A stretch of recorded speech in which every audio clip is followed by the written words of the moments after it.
Bien, muy buenos días estudiantes del quinto grado de secundaria.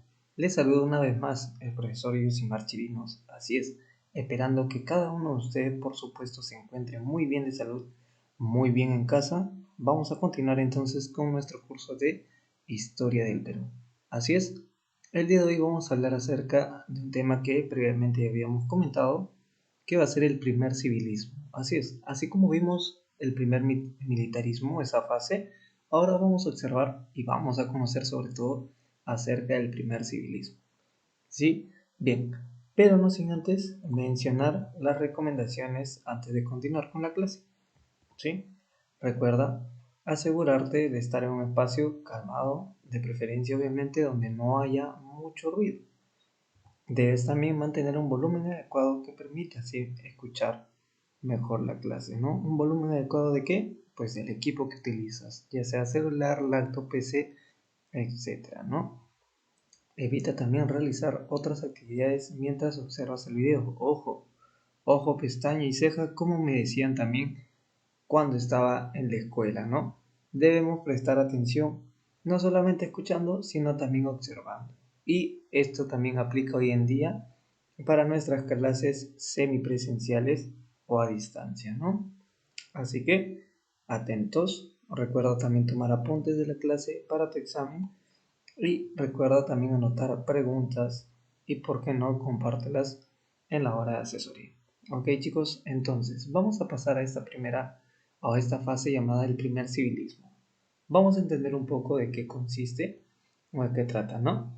El civilismo fue también un grupo, ¿no? Obviamente de civiles, en este caso gobernado o dirigido por Manuel Pardo y Lavalle, ¿no? No son diferentes. Manuel Pardo es uno y Lavalle es otro, no, es su apellido, así es, Manuel Pardo y Lavalle es uno solo.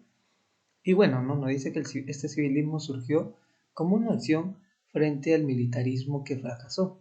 Así es, recordamos al militarismo también por este grupo de gobiernos que se dieron, ¿no? Como en el caso de Agustín Lamarra, de Andrés de Santa Cruz o Felipe Santiago Salaverry, ¿no? Caudillos o militares que pues también estuvieron en el poder, ¿no? Antes del civilismo.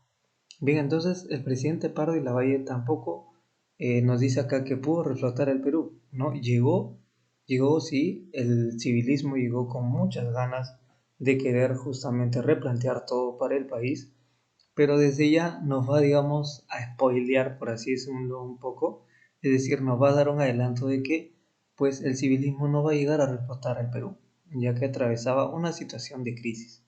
Entonces, aún así vamos a conocer cuál era esa situación, ¿no? Y bueno, nos dice que también años después tuvo que afrontar una guerra contra Chile, ¿no? Bien, entonces prácticamente esta parte del primer civilismo, a diferencia del primer militarismo, ¿ok? Donde se hablaron, digamos, acerca de diferentes gobiernos, en esta parte del primer militarismo más que todo nos vamos a centrar en el gobierno de Manuel Pardo y Lavalle, ¿ok? En el gobierno de él. Entonces, vamos a iniciar. ¿Quién era Manuel Pardo y Lavalle? ¿No? Su gobierno, pues, fue de 1872 hasta el año 1876, ¿no? Y nos dice que fue un exconsignatario banero, es decir, aquella persona encargada también de cobrar, de poder administrar lo que era, ¿no? Este fertilizante llamado guano. Había desempeñado también la labor de ministro de Hacienda y también fue director de la beneficencia y, por qué no, también fue alcalde de Lima. Ok, entonces, este civil, ¿no? Nos dice que fundó la Sociedad de Independencia Electoral, llamada después Partido Civil. A diferencia de un militar, un civil es aquella persona que es todo lo contrario a un militar, es decir, aquella persona que no puede ejercer, ¿no?, un mandato sobre una persona militar, ¿no? Entonces, se iba a formar este partido civil donde iban a haber muchos personajes civiles que iban a apoyar justamente a que Manuel Pardo vaya a llegar a la presidencia, ¿no? Entonces, este partido pregonaba, es decir, iba hablando, ¿no?, en voz alta, o ya iba anunciando el gobierno de los civiles, así es, ya no militares, ahora civiles. y con ellos iba a llegar la modernización del Estado y el impulso a la educación, es lo que nos decía. Entonces, en las elecciones de 1872, le sonrió la victoria a los civiles, siendo presidente uno de los cuatro hermanos, es decir, en este caso, Manuel Pardo y Lavalle. Así es. Entonces, pues los civiles iban con todas esas ganas, ¿no? Desde ya lo vemos, de pues poder modernizar el Estado y sobre todo impulsar la educación. Sin embargo, se van a topar contra un reto y un desafío muy fuerte. ¿Cuál va a ser este? Que los civilistas no pudieron desarrollar su proyecto que hubiesen querido o como hubiesen querido. ¿Por qué? Porque el Perú se encontraba en una bancarrota, gracias a Balta y las obras públicas que él realizaba como ministro, ¿no? Esto hizo que se elevara, por supuesto, la deuda externa, ya que el gasto público que realizaba era demasiado, ¿no? Entonces fue así como Perú no pudo optar y no podía tener un mayor crédito internacional, es decir, ya no podían darle empréstitos o préstamos al país y ya nos quedamos pues sin ingresos económicos o un préstamo económico, ¿no? Entonces, Pardo, en medida extrema, lo que hizo fue nacionalizar el salitre, ¿ok? Otro fertilizante a diferencia del guano, ¿no? Lo nacionalizó el salitre, también creó algunas escuelas técnicas y pues firmó el Tratado de Alianza Secreta con Bolivia, ¿no? Que iba a ser el pretexto que presentó Chile para declarar la guerra a Perú y Bolivia en 1879. Así es, eso vamos a verlo un poquito más adelante, pero tomémoslo en cuenta desde ya, que en su gobierno de Lavalle se va a dar este tratado, ¿no? De alianza secreta ¿con quién? Con Bolivia, ¿no? Es decir, ambos países se iban a defender de manera recíproca contra otros países que los mantuviera amenazados, países o grupos que no se identificaran como país, ¿no? Entonces, eh, habían hecho este pacto prácticamente y de eso vamos a comentar también un poco más adelante, ¿no? Bien, entonces, la crisis económica. Manuel Pardo y Lavalle recibió el gobierno, nos dice, en medio de una grave situación fiscal. Así es, el presidente Balta había gastado todas las rentas producidas. ¿Ok? Ojo, no el presidente de gobierno, sino un presidente del Congreso, ¿no? Balta había gastado todas las rentas producidas por el contrato Dreyfus, así es, con esta empresa Dreyfus, y dejó comprometido el país en una gran deuda externa, ¿no? Entonces, ya vemos que Balta no pudo solucionar más de lo que pensó y fue así como se dio un déficit presupuestario, ¿no? Era gigantesco este déficit. ¿Qué quiere decir este déficit? ¿No? Es decir, se agranda los egresos, es decir, yo gasto 100 soles supuestamente para poder ganar 200, pero en este caso gastaba 100 soles y no ganaba 200, solamente ganaba, digamos, 30 soles, 50 soles. Y los otros 50 soles, esa diferencia es un déficit. ¿Ok? Entonces había un déficit presupuestario, no había forma de equilibrar o igualar el presupuesto que se había pedido, ¿no? Entonces también el guano bajaba de precio en el mercado mundial, era, otra, era otro motivo por el cual el país se encontraba en una crisis económica, ¿no? Y la mayor parte de sus reservas también estaban hipotecadas a extranjeros, ¿no? Estas reservas guaneras, entonces ya ni prácticamente pertenecían a Perú. Entonces para ello Pardo va a tomar unas medidas de ajuste económico donde nos dice que va a restringir gastos en obras públicas, es decir, ya no va a dejar que Balta, ¿no? Siga gastando en obras públicas, también incrementó los derechos arancelarios para aquellas personas que seguían pues exportando el guano y otros tipos de comercio, ¿no? Para que de esa forma el país siga obteniendo algún tipo de ingreso. Se elevaron también los impuestos a predios rústicos y urbanos, es decir, aquellas personas que tenían casas en la ciudad, ¿no? O catalogados en la categoría de rústico, pues iban a pagar un impuesto mayor del que normalmente pagan, ¿no? Y pues las Fuerzas Armadas también se redujeron en unas tres cuartas partes, así que También hubo un esfuerzo por ese lado y se intentó también descentralizar eh, lo que era, digamos, la parte administrativa y tributaria, ok, del país, para que de esta forma, pues, mm, digámoslo así, cada municipalidad, ¿no? Cada municipio, cada lugar, cada espacio del Perú se encargara de poder administrar, ¿no? Y también obviamente de fiscalizar el aspecto económico en ese determinado lugar. Bien, entonces hasta ahí vemos algunas que otras, unos datos muy interesantes. Ahora tenemos la estatización de las salitreras, ¿no? ¿Qué nos dice esto? En estas circunstancias donde pues el Perú estaba sumergido en una crisis económica, ya acabo de mencionarlo por qué, ¿no? Nos dice que la política de Pardo había estado orientada a solucionar el déficit presupuestal. Así es. Ya no ni siquiera, digamos, como presidente, tú ingresas, ¿no? Quieres lograr y entraste con una alternativa de solución que piensas que sí, puedes lograrlo, pero te topas con esto, ¿no? Con solucionar el déficit presupuestal. Entonces ahí es donde cambia de orientación tu objetivo como presidente, ¿no? Entonces una de sus medidas fue convertir el salitre de Tarapacá en el nuevo recurso, ¿no? que financiaría pues el gasto público que se realizaba en ferrocarriles, etcétera, ¿no?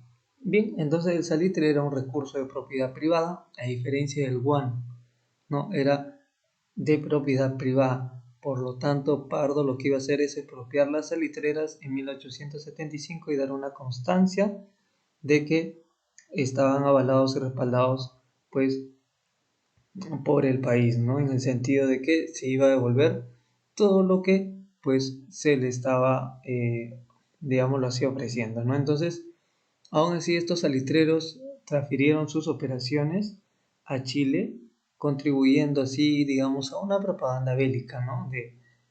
Pues, de lo que ya se realizaba. Entonces, hubo ahí también una emisión monetaria. Ya no se sabía más qué hacer, así que hubo una emisión monetaria, es decir, fabricación de nuevas monedas, y pues esto terminó por agravar aún más la crisis económica del país, ¿no? Bien, entonces vamos a tener acá ahora otro punto, que va a ser el Tratado de Alianza Defensiva con Bolivia. Pardo y el civilismo habían llegado al poder, nos dice, solo para ser testigos impotentes de una de las mayores debacles financieras del Estado peruano, ¿no? Quiere decir que, pues Pardo y los civiles tenían todas las buenas intenciones de hacer las cosas, de gobernar por el país. Sin embargo, eh, más allá de las capacidades, también se trata de los recursos con los que contaban para poder lograr sacar al Perú de esta crisis, ¿no? Sin embargo, nos dice que solamente pudieron ser testigos, es decir, ya no había mucho por hacer, no porque no querían, sino también por la falta de esos recursos, ¿no?, necesarios. Entonces, hubo esta crisis del guano, donde no tuvieron la capacidad ni la oportunidad de corregir esta crisis, ¿no? Cada vez era una debacle, es decir, también iba en caída, y en 1873, pues Perú celebró un tratado de defensa recíproca con Bolivia, ¿no? Este tratado se iba a dar con Ribagüero Benavente, ¿no? Posiblemente algunos dicen que esto también marcó eh, para que Chile pues pudiera tener un pretexto más, ¿no?, contra la guerra que se aproximaba cada vez más.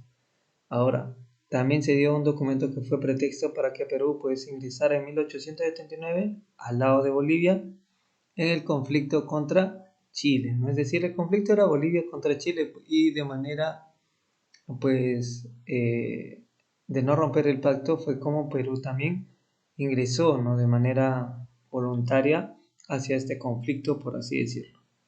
El ejército chileno nos dice que completó pues la destrucción iniciada por la crisis económica. Así es.